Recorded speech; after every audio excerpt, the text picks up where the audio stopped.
Once upon a time, a man was walking through the forest when he was suddenly struck by an arrow. He was in pain and distress and immediately called out for help. However, instead of tending to his wound, he began to obsess over who had shot the arrow, where it came from, and why it had been aimed at him. He was consumed by anger, fear, and confusion, and could not focus on anything else.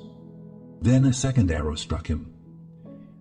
This one was just as painful as the first, but instead of adding to his suffering, it helped him to understand the root cause of his distress. He realized that the first arrow was simply a physical sensation, while the second arrow was the mental reaction he had to the first one. He saw that his own mind was creating much of his suffering, and that he had the power to transform it through mindfulness. In the end, the man was able to let go of his anger and fear and focus on the present moment. He tended to his wound and continued on his journey with a new understanding of the nature of suffering and the importance of mindfulness. The story of the two arrows is a timeless teaching that can be applied to our lives in the modern world. It reminds us that suffering is an inevitable part of the human experience, but that our reactions to that suffering are within our control. In today's fast-paced and often stressful world, it is easy to become consumed by our emotions and lose sight of the present moment. We may find ourselves reacting with anger, fear, or anxiety to the challenges and difficulties we face, rather than responding with mindfulness and equanimity.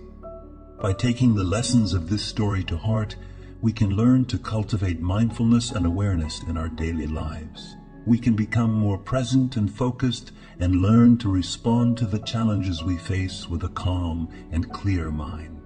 For example, in the workplace, we may encounter difficult colleagues or stressful deadlines that trigger negative emotions.